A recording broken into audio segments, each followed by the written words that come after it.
부조리를 극화한 사무엘 베케트의 고도를 기다리며라는 작품을 보면 나무 한 그루뿐인 시골의 한적한 길이 그 극의 배경입니다. 그 시골길에 블라드미르와 에스트라공이란 등장인물이 이렇게 두 사람이 고도라는 베일에 쌓인 존재를 기다립니다. 그들은 고도가 누구인지 혹은 무엇인지 정확히 알지 못한 채 그 극에서 내내 질문하기, 질문한 거 되받기, 욕하기, 운동하기, 장난과 춤추기 그런 것들로 기다리죠. 이런 두 주인공의 헛된 기다림, 이런 두 주인공의 헛된 기다림을 통해 베케트는 인간 실존의 허무함과 부조리성을 이야기한 것이죠. 일반의 사람들 속에는 이러한 허무함을 쫓는 무의미성이 가득합니다. 그래서 바울은 예수님을 믿는 사람들에게 경건을 힘쓰라 이런 말씀으로 당부할 때 단서로 제시하는 것이 무엇이냐면 디모데전서 4장 7절 말씀을 한번 같이 읽어보실게요. 디모데전서 4장 7절입니다. 시작.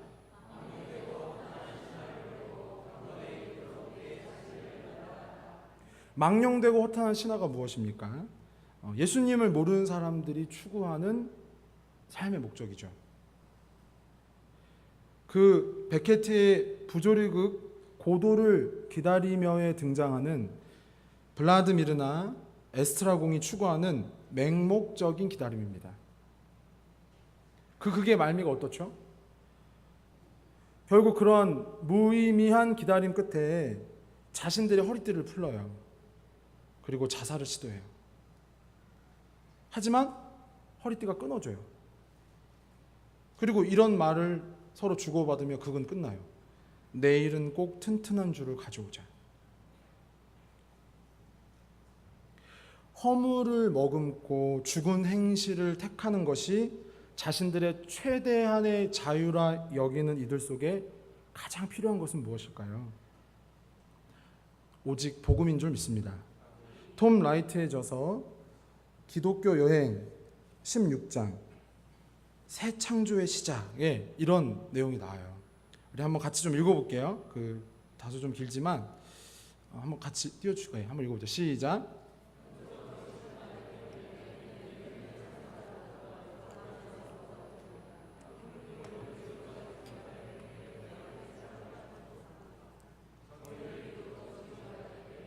복수를 하겠다고 아우성을 칩니다. 관계를 형성하도록 지음받았기 때문에 자기 방식대로 주장합니다.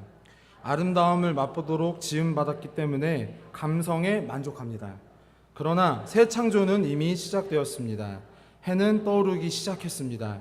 그리스도인은 현 세상의 불완전한 모든 것을 예수 그리스도의 무덤에 남겨두라는 요청을 받습니다. 모든 그 무의미성, 그 무의미성이라는 것은 결국 진리가 없는 허구를 말하는 거죠. 그러니까 그들 속에 일반의 사람들 속엔 뭐예요? 기쁨을 추구하도록 지금 받았는데 어떠한 기쁨, 참 기쁨을 모르니까 쾌락을 추구하는 거예요.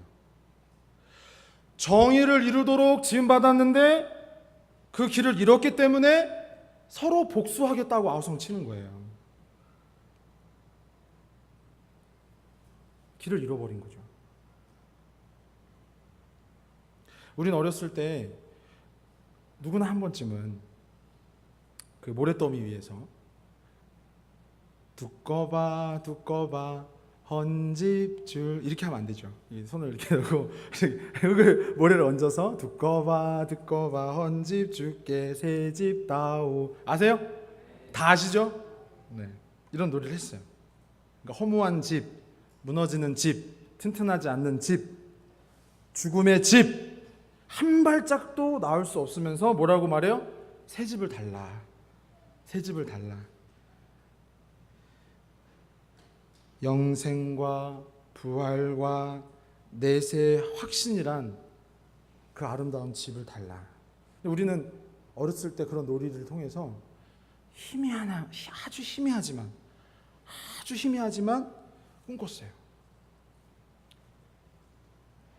그런데 그 꿈을 온전히 나누는 일을 그리스도가 이루셨으니 이제 우리는 그 복음을 전하는 일만 남은 거예요. 본문에 에디오피아 여왕 간다게의 모든 국고를 맡은 관리인 네시가 하나님을 예배하기 위해 예루살렘에 이렇게 예배하고 돌아가는 길에 빌립을 만납니다. 그것이 오늘 본문의 그 배경이에요. 상황이에요. 그는 하나님 앞에 경건하게 살고 싶었어요. 영생의 소망을 꿈꿨어요. 아까 우리가 노래했던 동요처럼 희미하게 남아.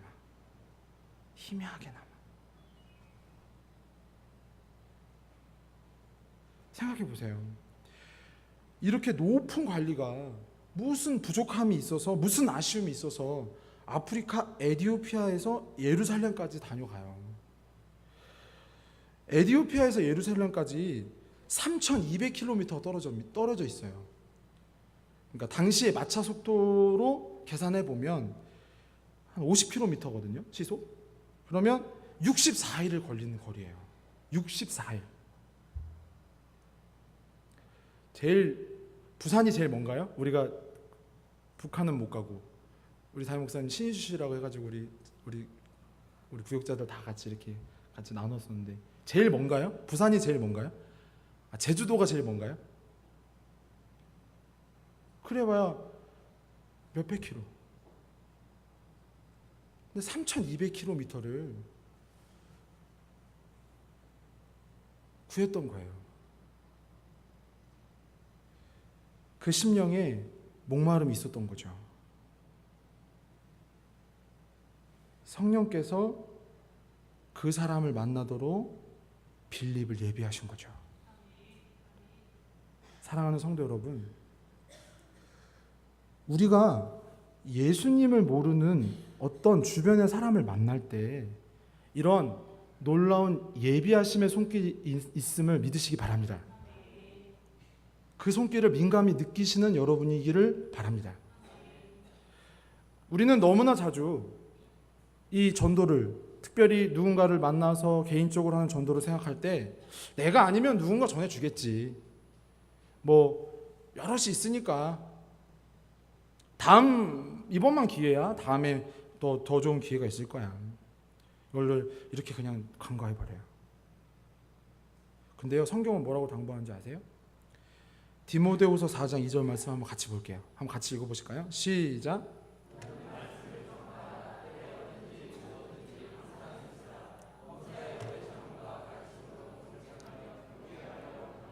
아멘. 너는 말씀을 전파하라. 중요한 표현이 뭐냐면 한번 따라 보실까요? 때를 얻든지 못 얻든지 항상 힘쓰라.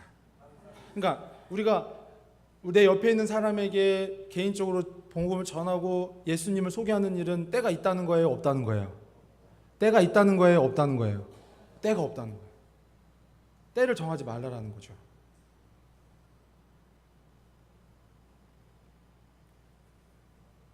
우리가 이 개인적으로 하는 전도의 장점이 뭐냐면요, 기도로 내 마음을 준비하고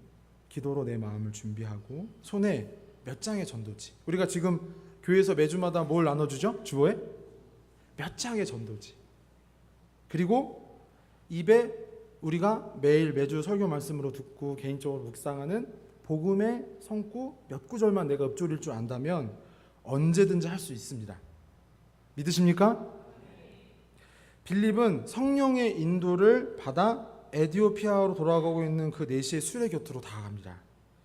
그때 그 네시는 이사야의 말씀, 이사야가 그리스도, 우리의 구원자가 누구이신지를, 그가 어떤 일을 행하시는지를 소개하는 본문을 읽고 있었어요.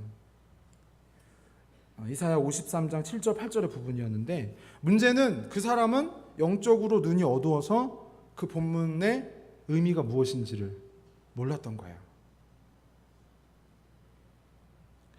주님은 이렇게 눈이 어두워 예수님을 알아보지 못하는 이들을 향해 또 복음이 아닌 것을 복음이라 착각하는 이들을 향해 우리 각 사람을 보내시는 줄 믿습니다.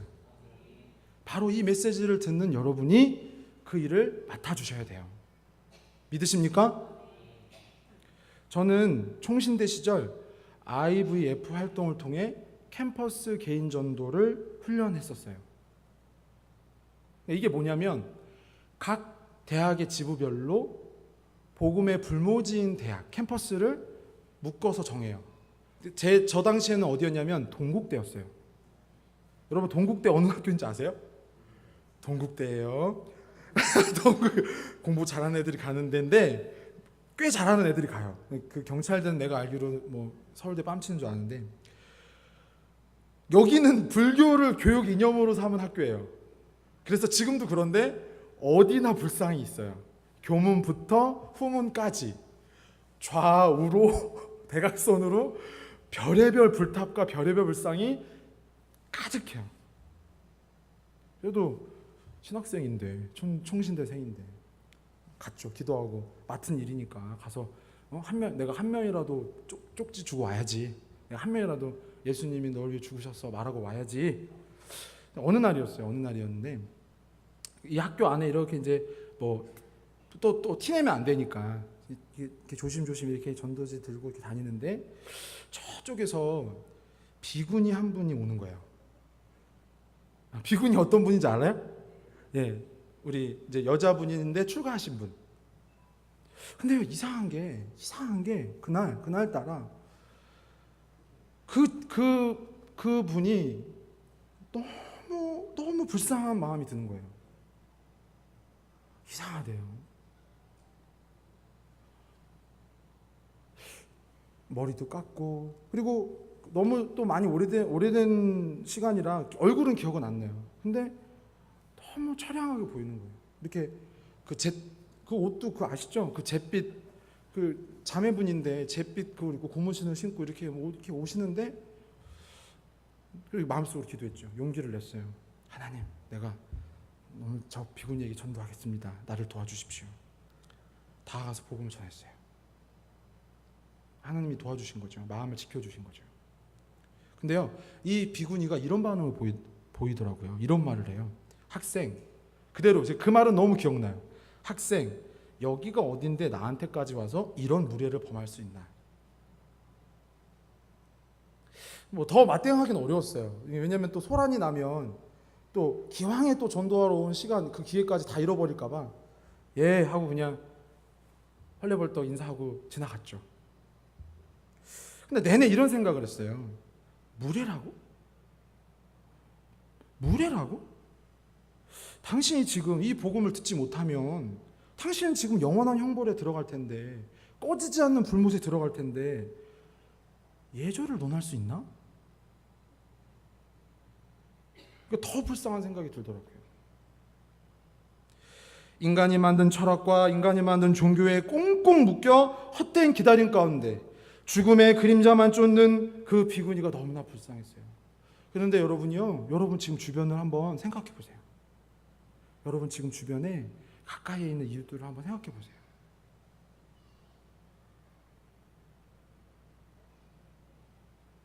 예수님의 복음을 믿게 된 우리는요, 누구에게라도 이러한 긍휼의 마음으로 다가갈 수 있습니다. 아버지의 마음이죠. 그 영혼을 구원하고 싶으시는 아버지의 마음. 예를 논하고 철학으로 논쟁하는 게 전도가 아닙니다. 이것을 명확히 아셔야 돼요.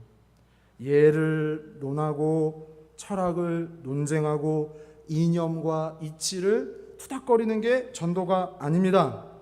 한번 따라 보실까요? 전도는 왕의 선포입니다. 전도는 진리의 외침입니다. 선포란 말이에요. 선포라고요. 전도는 뭐라고요? 선포라고요.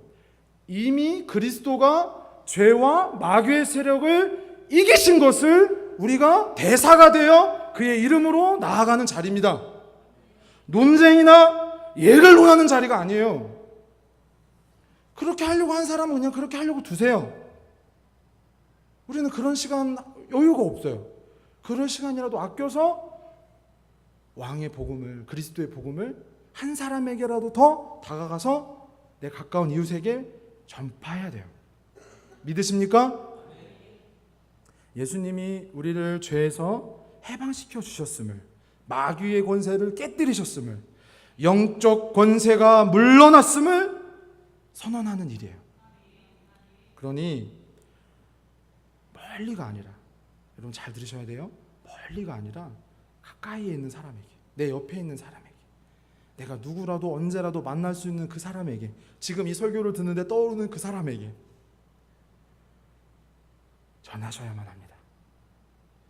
개인 전도는 형식의 메인 전도가 아닙니다. 기도하는 가운데 성령께서 예비하신 심령이 있음을 믿으며 담대하게 나아가는 거예요. 아버지의 마음으로 나아가는 거예요. 아버지의 긍휼로 나아가는 거예요. 자, 우리 앞뒤 성도분에게 이렇게 권하세요. 아버지의 마음으로 나갑시다. 그러니까 다른 마음이 아니에요. 아버지의 마음이란 건 다른 게 아니에요. 불쌍히 여기는 마음입니다. 불쌍한 거예요. 응? 아이고, 저 영혼이 지금 이 복음, 내가 믿는 이 도를 모르면 영원한 벌을 받을 텐데, 피하지 못할 텐데 어떻게 하나. 불쌍하다.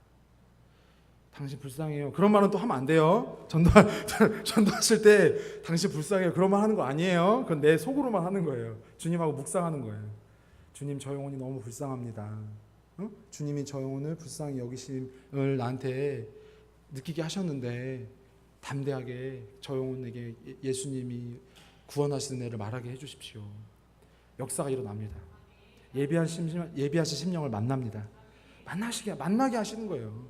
전도하는 그 시간은요, 하나님이 예비하신 자리고 예비하신 사람이고 나를 그렇게 훈련시키셔서 그렇게 쓰시는 줄 믿습니다. 필립 집사님이잖아요. 교회 일꾼이잖아요. 중직자예요. 평신도고요. 예외가 없다는 거예요. 때가 있거나 없거나, 때가 있거나 없거나. 예수님이, 핵심은 이거죠. 한번 따라해 보실까요? 예수님이 누구이시며 예수님이 우리를 위해 무슨 일을 하셨는지. 그게 핵심이에요. 예수님이 누구예요? 하나님의 아들이시죠. 예수님이 우리를 무슨 일을 하셨어요? 우리의 죄의 짐을 담당하셨어요. 그것을 전언하는 거예요. 증언하는 거예요. 혹자는요, 이렇게 말해요. 그거 목사님 말 잘하는 사람만 하는 거 아닌가요? 그렇게 선교단체나 그런 전도 프로그램 통과한 사람만 하는 거 아닌가요? 아닙니다. 저는 단언하여 말씀드릴 수 있습니다. 말 잘 못해도 개인 전도는 가능합니다. 내 가까이에 붙여주신 사람, 어느 때인지는 모르지만 내 옆에 두신 그 사람, 예수님을 모르는 그 사람이 있다면 이미 여러분은 전도자의 심령으로, 아버지의 마음으로 이 사명을 감당하실 수 있습니다. 아버지의 그 긍휼의 마음을 구한다면 어눌한 말솜씨라도 쓰셔서 그 사람을 구원해 주실 줄 믿습니다. 네, 마가복음 16장 15절 말씀 한번 같이 읽어볼까요? 네, 시작. 아멘. 여러분, 우리 아까 중간에도 말씀드렸지만 우리는 왕의 대사입니다. 하나님 나라의 대사예요. 우리 권세가 아니에요. 내 권세로 하는 게 아니에요. 그리스도의 이름으로 가는 거예요. 전도는 실로 매우 큰 권세입니다. 하나님 나라를 증거하는 일은 개인의 일, 개인의 사명처럼 보이지만 하나님의 나라를 힘입어 그 나라의 대사로서의 사명을 감당하는 것임을 여러분 기억하시기 바랍니다. 내 심령을 드리고 내 입술을 바쳐서 담대하게, 비록 떨리는 마음이지만 예수님의 복된 소식을 전할 때, 예수님이 누구이시고 예수님이 우리를 위해 무엇을 하셨는지를 증거할 때 그 예비한 심령이 돌아올 줄 믿습니다. 여러분, 제주 선교회 개척자로 알려진 이기품 목사님을 잘 아실 거예요. 이분은요, 원래 예수님을 모르었을 때 그 평양의 깡패였어요. 평양에서 이기품만 하면 애도 울던 애도 그치고 막 거리도 한산해지고 아주 남봉꾼이었어요. 회심 이전에. 근데 이 사람이 평양에서 선교를 하고 있는 마펫 선교사의 그 집안에 이상하게 자꾸 이 선교하시는 일을, 전도하시는 일을 방해하는 거예요. 막 그 선교사님 집에 돌을 던지기도 하고, 막 회방하고, 막 문도 부시고, 난장판을 만드는 거죠. 전도하는 일을 못하도록. 심지어 어떤 일도 있었냐면 길거리에서 전도하는 마펫 선교사에게 주먹질을 해서 턱을 깨트렸어요. 마펫 선교사님의 턱을. 그리고 도망가죠. 그랬던 이분이 1893년, 94년 청일전쟁 때 원산으로 피난 갔다가, 그러니까 평양에서 그런 남봉꾼 행동을 하다가 막 앞에 선교사님 턱도 깨트리고 그러다가 그 청일전쟁 때문에 원산으로 피난 갔다가 거기에 그 스왈튼 선교사님이란 분의 개인 전도를 받습니다. 그 전도를 통해서 이 남봉꾼이었던 이분이 자신의 지난날의 죄들을 뉘우치기 시작하는 거예요. 그러니까 어느 때에 어느 방법으로 어떻게 심령을 여실지는 아무도 모르는 거예요. 여러분 담대하시기 바랍니다. 그러니까 그 이기품 목사님이 막 애통해하는 거예요. 내가 이렇게 막 무법한 삶을 살았고, 심지어 예수님을 전하는 선교사님의 턱도 깨뜨리고, 너무 괴로운 마음에 홀로 그 피난집에 들어가서 막 떼굴떼굴 구르고 있는데 이런 주님의 음성을 들었던 거죠. 기풍아, 왜 나를 핍박하느냐? 너는 내 복음의 증이 될 사람이다.